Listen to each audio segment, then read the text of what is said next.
This is Speaking Freely with the ACLU of Pennsylvania. I'm Andy Hoover, your host and Director of Communications at the ACLU of PA. As voter interest goes, county government often has a low profile, as evidenced by low voter turnout in county elections. But the impact that counties have on how we vote, where we vote, and even whether our vote is counted is enormous. On this episode, I had the chance to talk with Beth Gilbert of Action Together NEPA, and in this Together NEPA, where she is the voting and elections manager, and Marian Schneider, Senior Policy Counsel for Voting Rights at the ACLU of Pennsylvania. In this conversation, Beth and Marian described the ways in which counties impact how elections are run, and also some of the current issues with county administration of elections in Pennsylvania. This conversation was recorded on July 2nd. Well, Marian and Beth, thank you both for joining me today. This is a topic that is much discussed in light of lawsuits and activism, and that topic is the impact that counties have on elections. And I want to start with you, Marian, with that topic. Can you give us an overview of what a county's role is and how that impacts voters? I realize it can be for better or for worse, depending upon your county. Well, yeah, that's very true because Pennsylvania has a decentralized way of running elections. The Department of State has its roles and they have specific statutory obligations, but with few exceptions, like most of the nuts and bolts of running elections is conducted, all of that is done by the counties. And so what does that mean? I mean, when you think about elections, one of the things it means is that they're buying the voting machines that you're voting on. They're training the poll workers at the polling place. They're making sure the polling places are staffed. They're deciding on the location of the polling places. One of the bigger issues that counties have a direct impact regarding voters is how they handle mail ballots. So depending on the county, it's, drop boxes or no drop boxes, designated drop-box off locations or no drop-off locations, additional notification outside of the shore system or no. Is there an ability for voters to go to the county and correct trivial errors? Do they mail replacement ballots? I mean, the counties do things differently, and it's okay.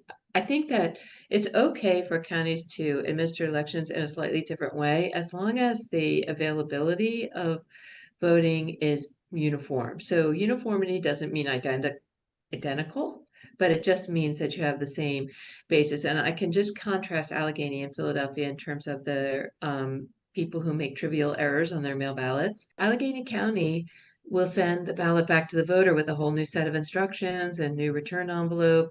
And they have gotten 2/3 of voters to correct minor errors on their ballots in that way.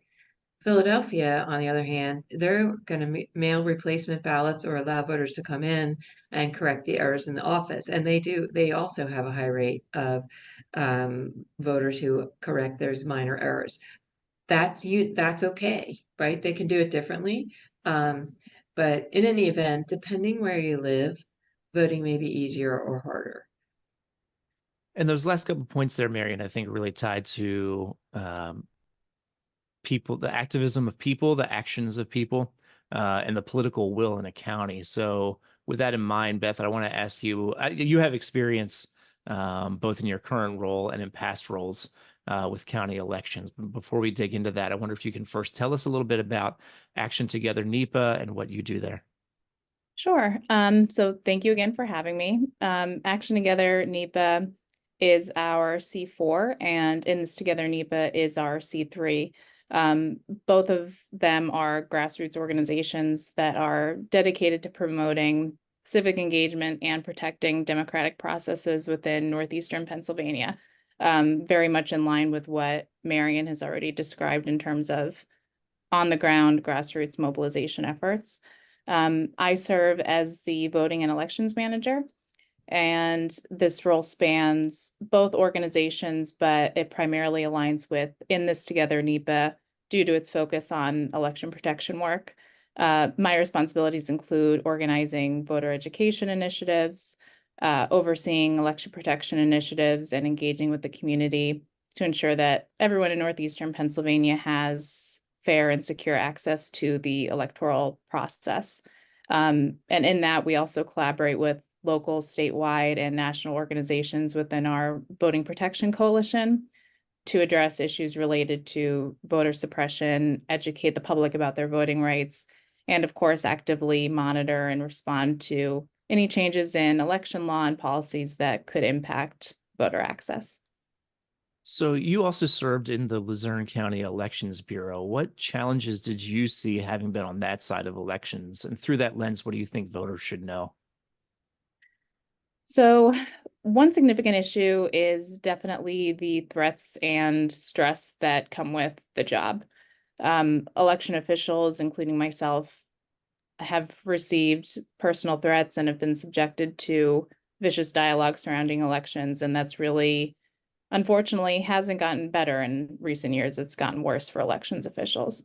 And this toxic environment has contributed to high turnover in the Luzerne County Bureau of Elections, which is something that unfortunately this bureau in particular is known for. By the time I got to the Bureau, I had already had almost 7 years of experience under my belt as a local elected official. And at that point, I thought I heard it all, and I thought that I was very prepared to do this in that regard because I had a thick skin, but elections was certainly a different beast, and it's something that no one could prepare you for. In regards to the high turnover within Luzerne County, within the Luzerne County Election Bureau and Luzerne County government as a whole, has really posed a significant challenge. Frequent changes in leadership and staff disrupt the continuity and the institutional knowledge that's really essential for effective election management. Just for some perspective, in Luzerne County, we've had 7 directors and 6 deputy directors since 2019. So that kind of gives you a level of the instability that we're working with here. It makes it incredibly difficult to implement long-term strategies and improvements. And additionally, election officials really need to feel supported and valued to perform their duties effectively. And, you know, I'm evidence of that the lack of support can lead to burnout and further turnover, and it just exacerbates the challenges faced by the Bureau. So if nothing else, any listener listening to this who is not part of that toxic culture, find a way to show appreciation to your local election officials. Definitely. So Marian, you know, we have a number of lawsuits right now against some counties. I wonder if you can talk a little bit about what your concerns are about the current state of how counties are administering elections. What and where are the trouble spots, and what should listeners be looking out for in their home counties? I think what we're seeing in the counties, we do have a two-pronged approach. We do have a lot of litigation. I'll just summarize that briefly. Essentially, we're trying to get clarity in the law because of the harsh enforcement of the rules in the election code around mail voting. And because the legislature has declined to act, the court decisions have imposed a very restrictive reading of the election code with a very harsh result. If you don't have exact precision in filling out your mail ballot envelope and submitting your packet, your ballot won't count. That's pretty harsh. So that's what the litigation is. All of the litigation we're filing right now is geared toward making sure that voters who are trying to vote by mail have their ballot counted. But aside from the litigation, there's I feel like, you know, Beth certainly talked about what I think is one of the huge concerns for folks, which is the threats and the political violence that is a really new phenomenon that started in 2016 and really took off in 2020. And that's just a single individual's fault. So we'll just leave it at that. But the one other thing that I would say is that there's a chronic problem with funding and elections, and I'm going to shout out our own coalition for the great work that was done. If people remember, in 2020, there were private philanthropic funding to the tune of I mean, it's 500, I think it was $500 million to all across the country, that it was a donation from Mark and Jen Zuckerberg, and was administered by philanthropic organizations, and any jurisdiction across the country could get these grants. Well, the blowback was enormous, and so many states passed legislation, Pennsylvania including, prohibiting private funding of elections. But Pennsylvania, due to the work of our coalition partners, was the only state to also add $45 million in grant funding for the counties. That's a help. It's not nearly enough, but it's a help, and it's there. It's restricted funding. It's there every year. Will be there regardless, unless it's repealed. And I don't think there's any appetite, certainly not among the counties, to repeal that. But chronic underfunding is another problem. And then poll workers. We need poll workers, and poll workers have gotten a lot of, I mean, I feel like that's getting a little bit better, where the ire is more directed towards the county rather than to individual poll workers.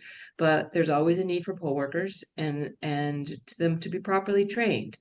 And that's a thing that is different among counties, is the level and quality of training that poll workers get. But what we've tried to do at the ACLU, we work in coalition always on voting rights, and we and our coalition partners are expanding that work in a way, I would say in the past 4 years especially, to get it outside of Philadelphia and Allegheny and really into more of the heart of the Commonwealth. And even ACLU has targeted Berks and Lancaster County as places where there can be improvements, and now even Dauphin County, because they had a change in their leadership of their Board of Elections. And so some of the things that we are doing on a county level advocacy are the things that we've already mentioned: better and more drop boxes, better opportunity for voters to learn of errors and fix them, language access, work in a separate coalition to expand accessibility for especially Puerto Rican voters who speak Spanish. Those things, because we're not going to get a legislative remedy, those things are happening at a very local level, at the counties. And so I think that the trouble spots are things that we mentioned already, which are mail voting accessibility, making mail voting easier, and then having enough funding and enough staffing to properly run elections. And Beth, you've been a municipal elected official. You mentioned that a few minutes ago. You served on Wilkes-Barre City Council, and 2024 may be a state and federal election year, but the issues we're talking about are heavily influenced by who gets elected in local elections, specifically county elections. Voters are notorious for not showing up nearly as much for local elections. So here's a chance for you to make a pitch. What message do you want listeners to hear about local government and elections? Well, just to piggyback a little bit off of what Marian had already said, I don't think that it could be overstated how political dynamics greatly influence county policies and the execution of elections. Again, even though we have a state who sets law, it's up to the counties to enforce those laws, and each county really does take a different approach. Decisions regarding funding, resources, and support for election infrastructure are often shaped by the local prevailing political landscape. For example, during my time at the Bureau after the 2022 midterm election, our county council's response to some of the issues that had occurred was to cut training funding for the Bureau. And that's just one example of the type of political landscape that we're dealing with here. We also faced a lot of backlash anytime we wanted to purchase something, even through grant money, that was going to improve the office, such as a mail ballot sorting system. It took months for that purchase to actually go through because of this political climate that pits folks against election officials and mail-in ballot voting. And through these experiences, I've really learned that transparency and clear communication with the public is vital, because we need to continually educate voters as to how different purchases and different processes that we're putting in place helps. And it's twofold in the sense that it's also essential for voters to stay informed and actively participate in these processes. I will say that despite the challenges locally, election administrators are committed to maintaining the integrity of the process. That is one aspect of election administration that Luzerne County does well. Our Board of Elections is incredibly transparent. They do everything that they possibly can in public, from their adjudication and canvassing processes to everything in between. Even though it's a process that is very tedious and often takes weeks to complete, they do it very well with the public in mind while trying to educate the public. And I think that that is, a good pitch to voters as to why local elections matter, because our election board is directly appointed by our county council. And depending on who you have on county council, that could then inform whether or not Luzerne County has drop boxes, whether Luzerne County purchases different machinery that could help with the election process to help make the sorting process smoother with mail-in ballots and things of that source. So to that end, again, I can't overstate it enough. It's really essential for voters to stay informed, to see exactly how these issues that seem so large are really done on a small scale, county by county. I just want to jump in there because Luzerne County is one of the small number of counties that has a home rule charter, so that the Board of Elections is actually directly in mostly every other county, 60, I think it's 60 counties. The county commissioners serve as the Board of Elections. So you're directly, when you vote for the county commissioner, you're directly voting for your Board of Elections. And while we're talking about local elections, I've been pushing this and I'm going to keep pushing it. But in the spring of 2025, Pennsylvania elects poll workers. We're one of the only states that elects their poll workers, and the judge of elections and the inspectors are on the ballot.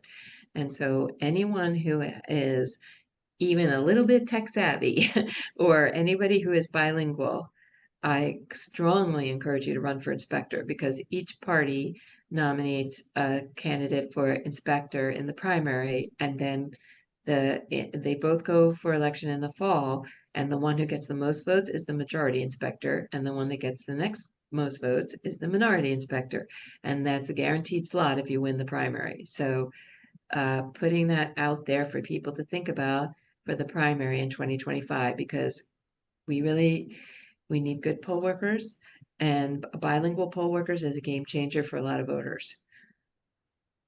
Well, and all of these different components that both of you are talking about just speaks to the fact that we as advocates need multiple strategies. And Marian, you alluded to that a little bit about what the ACLU of PA is doing. Can you tell us a little more about the approaches that we're taking? Sure. So picking up on something that Beth mentioned about transparency, we have a project that we call the Transparency Project, and we have started to recruit volunteers to monitor and attend in some cases, but if it's a live stream meeting, but to go to the Board of Elections meetings. And this is very helpful because we get early notice of policies that the Board of Elections might be doing. And one of the biggest examples, well, I think this came through our transparency project, or maybe from one of our coalition partners, but Lebanon County had a single drop box. Oh, we had a connection there, but this is an example of how the transparency project could work. Lebanon County had one drop box. They voted to get rid of the drop box, but they were going to they instructed the election director to come up with an alternative. We found out about it. They didn't comply with the Sunshine Act. we let them know that they didn't comply with the Sunshine Act, so they sunshine the meeting properly. And in the meantime, we were able to organize people, go to the meeting, pack the room, which, for these Board of Elections meetings, usually they're used to seeing a couple of reporters and a couple of members of the public. When the room is spilling over into the hallway, they take notice. And so we were successful in getting them to instead do a drop-off ballot location, the same hours as the previous Dropbox. And we affectionately call that the ballot barn. And that's the kind of work that we're doing. And so the Transparency Project feeds into that. When we heard stuff in Westmoreland, we sent people. We hear Allegheny's going to do something kind of nutty, we send people. And that helps, that actually provides a counterpoint to those who would restrict the right to vote, by showing that people really care about the right to vote and they want it to be easy and they want people to have the opportunity, which is the majority view if you look at any polling. The other thing that I think that let's see, what else are we doing? We have we have a lot of programs, voter ambassador program, and of course we haven't even talked about the election protection hotline, which we should always mention. 1-866-OUR-VOTE, and they have Spanish language, Arabic language, and Asian languages as well. But we bottom line the legal aspect of that, but we work in coalition for the field program. And when anybody has a problem, starting after Labor Day, you can call the hotline and those calls are answered. Either if they're not answered in person, they're reviewed on email and we can help. So those are some of the programs. I can't get into everything that we're doing, but just giving you some examples. Yeah, well, and you mentioned earlier about Berks and Lancaster as well. We are building an effort there in both of those counties, which people can learn about by going to our website, ACLUPA.org, and it's right there on the homepage. And of course, Marian, there's litigation when it's necessary. The lawsuits come out. Well, do you want me to talk about that? Because Sure. we are playing offense this year. I feel like in 2020 there was a lot of defense going on, but this year we're taking a proactive stance with our litigation and we're trying to get rulings that help voters early before Election Day. And we have actually 4 pieces of litigation, most of which surround mail voting. But we also have a transparency lawsuit against York County because we firmly believe that the official computation and canvass that starts the Friday after Election Day is open to the public. It's part of accountability for election officials, and it should be open to the public. And some counties are taking the position that only partisan watchers and attorneys are allowed in. We don't agree. They are allowed in. They're allowed in and they get to do stuff, but the public's allowed in too. I like to analogize it to a court case. When there's litigation, the litigants, the lawyers, the judge, they all have a special role, but the public's allowed to watch that. The public's not allowed to talk, they're not allowed to do anything, but they're allowed to be there and they're allowed to watch it. And that's the same thing for the official canvass. And we want to be in there so that we have a nonpartisan lens looking at what's happening and to provide a counterpoint to the partisan narrative and to get early warning of shenanigans. And Beth, you've talked a bit about how Action Together NEPA approaches, local government in your area, the state. If someone listening to this is from Northeast PA, how can they get involved? How can they plug in? So first and foremost, you could visit our website, actiontogethernepa.org, or anyone could contact me directly. It's our email conventions are pretty simple. It's beth@actiontogethernepa.org if they want to learn more information. And our approach is, very similar to the ACLU's approach in that we are committed to advocating for policies that benefit all voters. We follow a pro-voter agenda, which ensures that we all have access equal access to voting processes. And one of the things that we do is mobilize folks to attend county meetings all year round, including, of course, canvassing, adjudication, all of that, but also just our county council meetings and county commissioner meetings in other counties. And, our method is to educate voters and empower them with information so that they feel comfortable going to a Board of Elections meeting and advocating for more drop boxes. One of the things that Marian was kind enough to help us with recently was we received word that Luzerne County was not going to certify any of the races this past primary election because one of the races has pending litigation.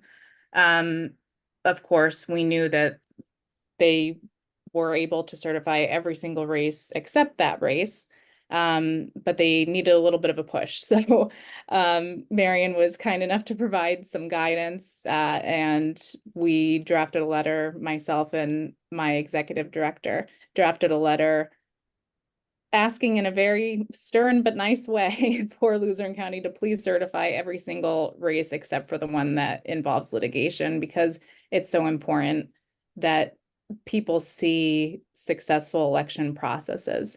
And, delaying certification and things of that nature just kind of further expands upon that election denialism that we're seeing. So those are a couple of the things that we do here at Action Together NEPA. But again, if anyone wants to get involved in Northeastern Pennsylvania, actiontogethernepa.org is the best place to go and become a member and see what kind of good trouble we could get into.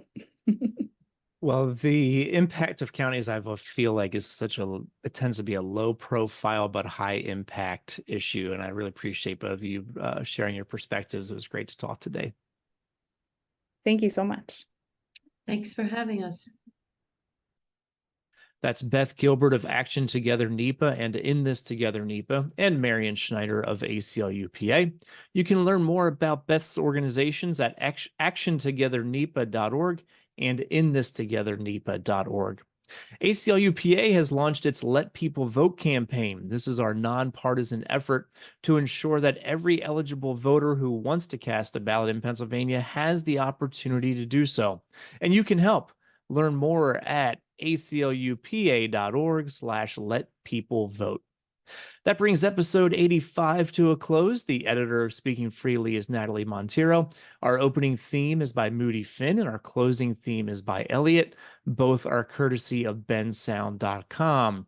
The executive director of the ACLU of Pennsylvania is Mike Lee. I'm Andy Hoover. Until next time, be free.